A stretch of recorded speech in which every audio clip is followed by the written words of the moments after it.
Bottom of the hour continues to be the investigation and political fallout worldwide over the plane that Russian separatists shot down over Ukraine. Chief Intelligence Correspondent Catherine Herridge is live with the latest on an administration where not everyone's on the same page, it seems. Catherine? But tonight, a senior U.S. government official tells Fox News that the crash site is not under the control of the Ukrainian government and no American assets have attempted to go there, increasing the likelihood that evidence will be moved and the black boxes may fall under Russian government control as the president made his first public comments about the downing of MH17. That shot was taken within territory that is controlled by the Russian separatists. But I think it's very important for us to make sure that we don't get out ahead of the facts. With evidence growing against Russian-backed separatists, the president struck a cautious tone on the downing of MH17 and resisted singling out Russian President Vladimir Putin's government. Russia, these separatists, and Ukraine all have the capacity to put an end to the fighting. By contrast, at the United Nations, U.S. Ambassador Samantha Power struck a more aggressive tone. This war can be ended.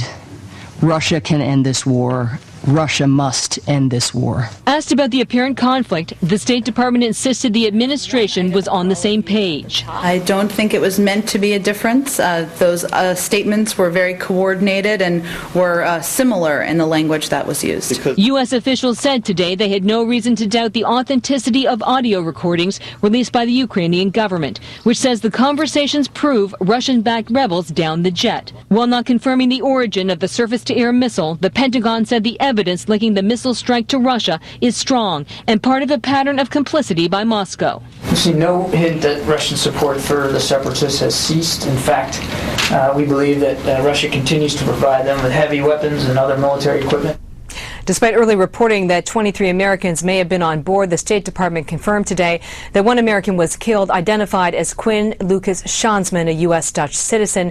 Some of the initial reporting over the confusion over the numbers is blamed on dual citizens who did not fly under their American passports. 4 passengers remain unidentified tonight, and their records are still being reviewed. Brett. Catherine, thank you. You're welcome. A lot to talk about. First, Vladimir Putin. What he said doesn't seem to be backing down from any of this. In relation to this, I would like to mention that this tragedy would not have happened if there was peace in that land, if the fighting had not been restarted in the southeast of Ukraine. And of course, the state of whose territory this happened carries the responsibility for this terrible tragedy. That's not what U.S. intelligence is saying. Let's bring in our panel a little early tonight. Steve Hayes, senior writer for the Weekly Standard, A.B. Stoddard, associate editor of The Hill, and syndicated columnist Charles Krauthammer.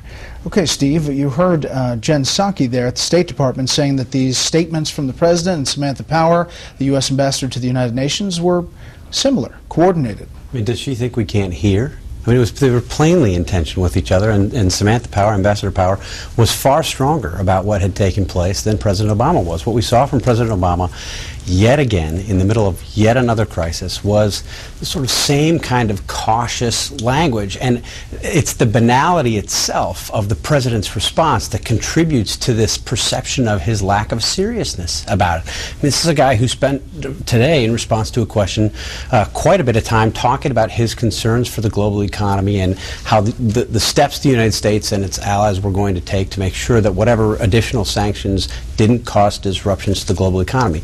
Look, it's not an unreasonable point, but when you spend a lot of time talking about it, that sends a message to Vladimir Putin. On top of the fundraising yesterday, keeping the schedule, the president just doesn't sound serious. And he said several times in his comments today that this was going to be a wake-up call. It had to be a wake-up call, but it wasn't a wake-up call for him. Let's take a listen to a little bit longer exchange with President Obama and Samantha Power at the UN Security Council. We know, or we have confidence in saying that that shot was taken within territory that is controlled by the Russian separatists. But I think it's very important for us to make sure that we don't get out ahead of the facts. Early Thursday, an SA-11 SAM system was reported near Snizhne by a Western reporter, and separatists were spotted hours before the incident with an SA-11 system at a location close to the site where the plane came down. Separatists initially claimed responsibility for shooting down a military transport plane and posted videos that are now being connected to the Malaysian Airlines crash.